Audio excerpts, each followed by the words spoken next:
Gracias, presidente. Bueno, buenos días. Estamos en una crisis bancaria abierta todavía. No se ha cerrado.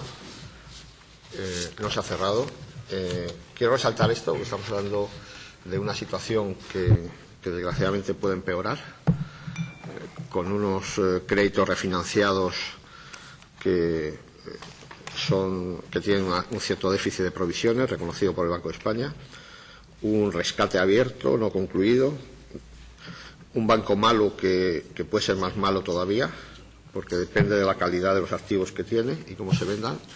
Por lo tanto, quiero decir que estamos en eso, una crisis todavía abierta. Evidentemente, yo me voy a referir sobre todo a cómo se ha incubado, porque creo que ahí están los factores fundamentales de explicación, ¿no? Pero, ¿por qué digo esto al principio? Porque, claro, como se van desarrollando acontecimientos, podemos terminar al final olvidándonos de los orígenes y hablando de los últimos acontecimientos. Entonces, y dada la complejidad del tema y el tiempo asignado, que claro, lógicamente es el que es y no puede ser de otra manera, pues voy a tratar de una visión muy resumida de los principales factores y en cierta medida esquemáticos, porque este es un tema que exigiría mucho más tiempo.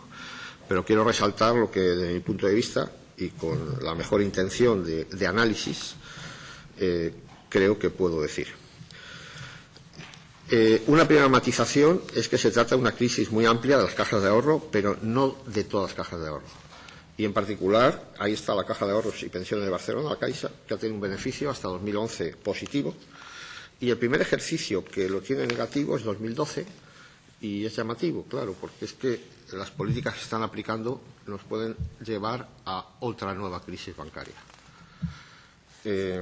Y hay las cajas vascas y la Unicaja, y no cito a otras, no por quitarle importancia, sino quería resaltar el caso de la Caixa, que era la más importante, la de más tamaño, etcétera, y las cajas vascas. Pero ¿por qué considero que esto es importante? No por reivindicar mejores o peores, sino porque si la crisis hubiera afectado a todas las cajas por igual, ¿no?, pues podría ser fácil decir que es que el problema es su naturaleza jurídica, que el problema es la composición de los órganos de gobierno, lo que se ha llamado vulgarmente la politización, la falta de obtener capital. Y cuando ha habido estos resultados desiguales, hay que plantearse que hay otras causas. Y que, por supuesto, las causas no puede ser la buena o la mala suerte, que a veces es lo que se acude como muletilla cuando se tienen problemas en la vida, ¿no? En la vida y en las empresas, ¿no? Al final, la suerte, no. Pues yo tampoco creo que el problema es la suerte. Y creo que el problema hay que focalizarlo en la gestión. En la gestión. Y la gestión de la alta dirección de las cajas. Bueno, como de cualquier empresa, en la gestión. Y además, si no se focaliza en la gestión, ¿qué sentido es que haya gestores? ¿Y qué sentido es que haya incentivos para esos gestores?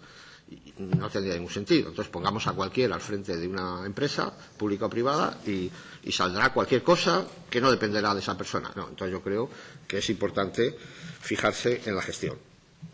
Y la gestión tiene que ver con buenas prácticas de gestión del riesgo o malas prácticas de gestión del riesgo, que es algo muy acuñado, muy estudiado, que no es nuevo, porque ha habido ya muchas crisis bancarias en el mundo, que el Banco de España y Basilea, como comité de supervisión, pues llevan muchos tiempos planteando. Otra cosa es que luego se apliquen y otra cosa es que luego se supervisen correctamente.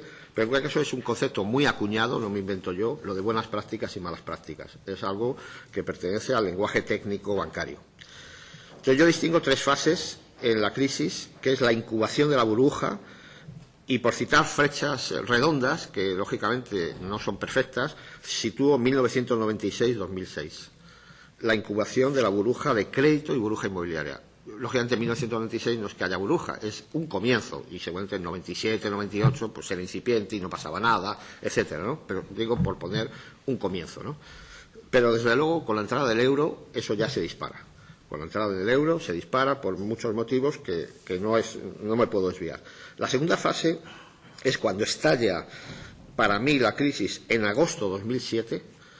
Y desde luego para el Banco de España tenía que haber estallado también, porque en ese 7 de agosto y a partir de ahí se colapsó el mercado interbancario, que era el pulmón financiero de financiación de los bancos. Entonces se colapsó. Para mí eso fue una noticia como una especie de mazazo, porque en mi vida profesional nunca había visto un colapso del mercado interbancario.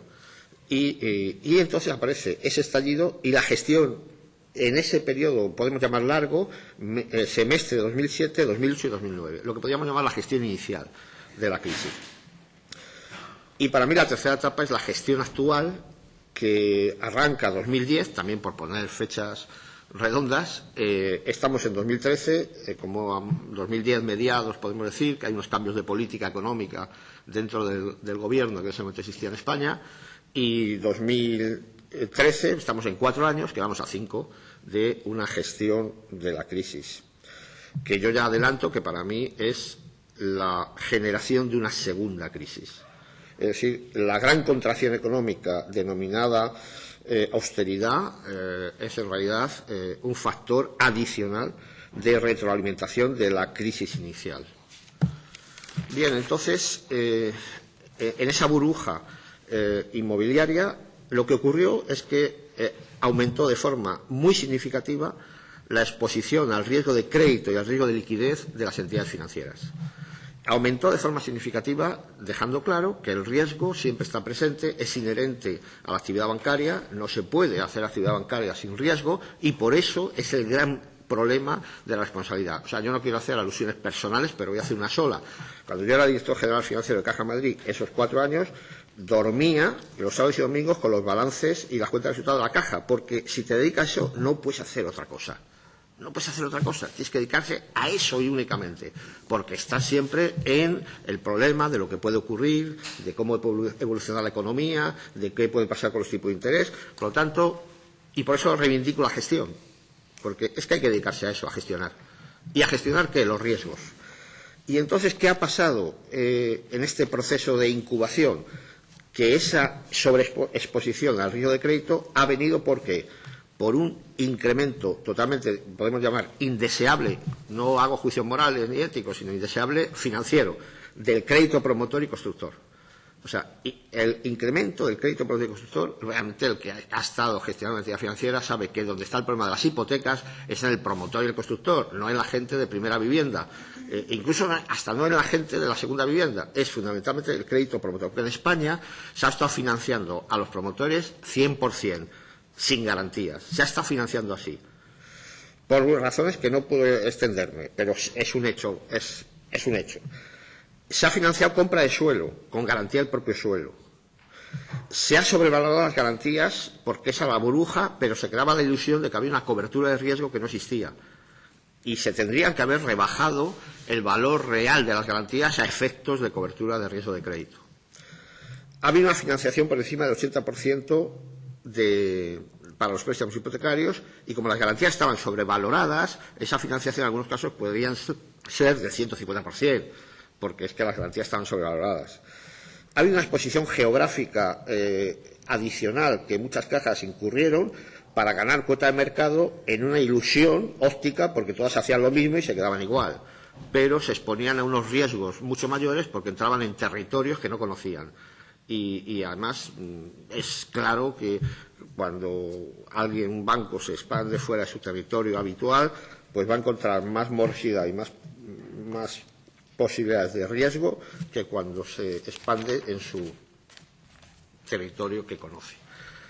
Y ha habido un sobreapalancamiento, que eso afecta al riesgo de liquidez, porque ha habido una pérdida de la base de depósitos minorista, que es una base estable, que es una base confiable, y se ha sustituido por emisiones en los mercados de capitales más caras y más frágiles ante eventos negativos, donde son inversores profesionales que ante unas dificultades de las entidades no vuelven a refinanciar.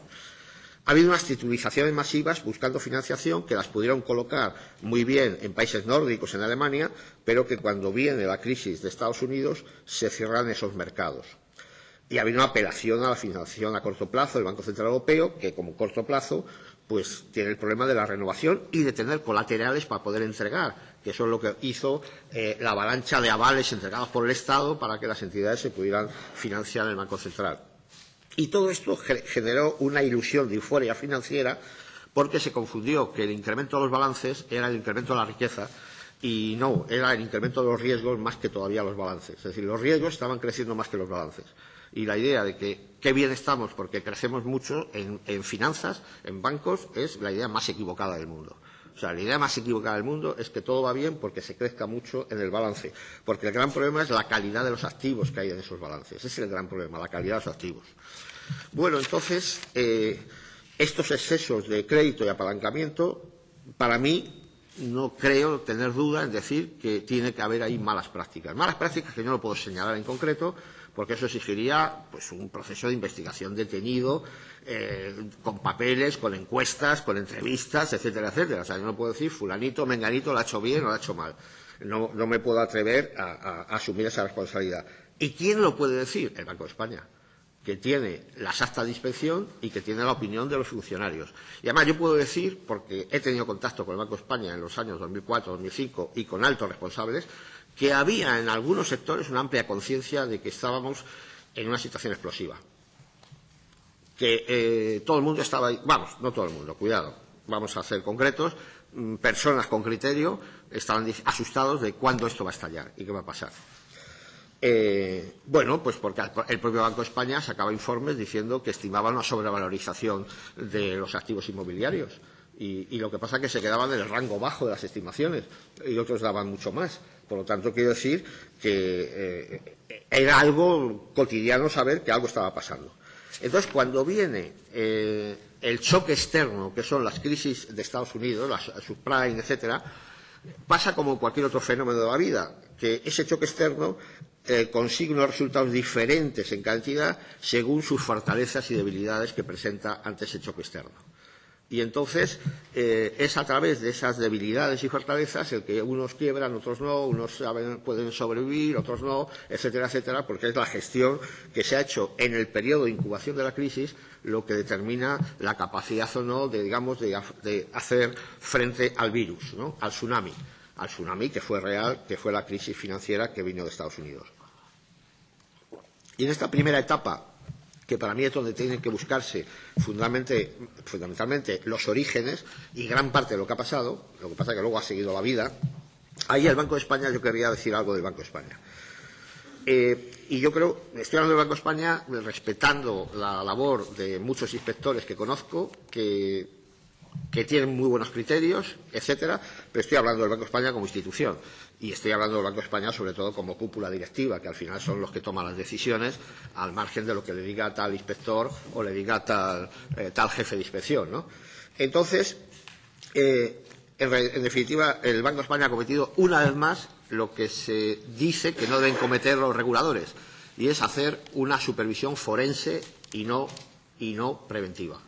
Es decir, lo que justifica que haya dinero público para una institución como el Banco de España, que además es necesaria totalmente, porque es necesaria totalmente una regulación y supervisión del sistema bancario por la fragilidad que tiene y porque nos lleva por delante a toda la economía y porque nos lleva adelante a todos los ahorros y que nos lleva por delante a la estabilidad económica una crisis bancaria. Entonces, quiere decir que esto es trivial lo que estoy diciendo, pero está claro que todo el mundo acepta en cualquier lugar del mundo que los bancos son diferentes a cualquier otro tipo de actividad empresarial y que necesitan una especial supervisión y regulación, y eso justifica que haya todo un organismo dedicado a su supervisión y su regulación. Pero en la teoría se habla mucho de regulación prudencial, de regulación preventiva. Esto un poco es como pues la medicina preventiva, todas estas cosas y tal. Y luego resulta que tenemos forenses que nos dicen usted ha quebrado por estos motivos, usted no sé qué, o ahora necesita 5.000 millones, lo cual realmente, pues oiga, ya a partir de ahora, sí, la vida sigue y hay que seguir también. Como no es una muerte definitiva, pues hay que ver a quién se le puede reanimar o no. Pero en el caso ya tenemos el destrozo. Por lo tanto, ya se ha... ¿Y aquí que llegamos? Mira, al final, el Banco de España, en su actividad supervisora, que por cierto no confundamos con la política independiente de tipos de interés, etcétera, que eso es por la política monetaria, el Banco de España sigue dependiendo del Ministerio de Economía en sus actividades reguladoras y supervisoras. O sea, no porque no, la independencia del Banco de España o depende de Frankfurt, o depende del BCE. No, cuidado, eso para decir que si los tipos de interés van para arriba o para abajo, pero para lo que son las actividades de supervisión y regulación está dentro del ámbito de las decisiones políticas de los gobiernos, ¿no? Y bueno, además se está viendo, ¿no? Y se ha visto siempre, ¿no? En definitiva, hace falta voluntad política para mitigar una burbuja. Y entonces yo no quiero, como tengo muy poco tiempo, y como espero que haya otras intervenciones, yo quiero decir una cosa. Se habla mucho de que las burbujas no se podían reventar y se habla mucho en la literatura académica de que con tipos de interés no se podía reventar. Efectivamente, y además se ha dicho que como el Banco de España ya no podía mover los tipos de interés, pues no podía hacerlo. Efectivamente, pero es que las burbujas no se revientan con tipo de interés. Se revientan con una supervisión discrecional, es decir, a usted sí y a usted no, a usted banco o caja le aplico tales medidas y a usted no, a usted que tiene estos excesos de crédito que yo he visto y que para eso tengo la inspección, le digo que a partir de ahora provisiona 100% cada crédito nuevo que da o ya pone unas provisiones adicionales que no le exijo al de al lado porque no se ha metido en esos riesgos, y eso además está avalado en Basilea con lo que se llama el Pilar II. El Pilar II de Basilea da todo el poder a los reguladores de medidas discrecionales a su sano juicio. Y claro, cuando alguien dice, ¿y su sano juicio? Claro, es que yo creo en el juicio de la gente. O sea, yo no creo en reglas mecánicas. O sea, yo no creo en que... Porque si todo fuera reglas mecánicas, no tengamos gente y ponemos una máquina que dice que hay que hacer esto o lo otro. Y si hay alguien que... Y vuelvo a lo de la gestión. O sea, que si hay alguien que tiene que tomar medidas jugándose el que pueda equivocarse, pues para eso eres gobernador del Banco de España, o para eso... Y eso es tan importante y tan bonito, y vas en coche oficial, etcétera, etcétera. Y tienes que tomar medidas. Si dejas que las cosas pasen y a ver si se arreglan solas, pues bueno, entonces pasará que primero te quito, porque ¿para qué voy a tener aquí un sueldo que no toma decisiones? Entonces quiero decir que lo que ha faltado absolutamente es una voluntad política de asumir el mal humor de aquellos que les obligas a hacer cosas que en ese momento, ¿cómo me vas a cortar? Que yo quiero que siga creciendo. Sí, bien. Entonces, voy muy rápido. Entonces voy muy rápido y es segunda etapa de la crisis, tiempo perdido. Fíjese, lo resumo, tiempo perdido absolutamente. Medidas artificiales, fusiones frías, o sea, bueno, iba a decir una palabra, pero por respeto no la digo, o sea, tiempo perdido. Y tercera etapa, contracción económica brutal, que nos va, al margen de otras consideraciones de otro tipo, que no viene a cuento, por la naturaleza de esta comisión, que es que, oiga, crédito y crédito y crédito, y no es para ni mucho menos ni apoyar a los bancos, no. Economía reanimará el crédito. No va a ser el crédito el que reanime la economía. Y entonces vamos mal, porque ya veremos si 60.000 millones son suficientes para lo que queda.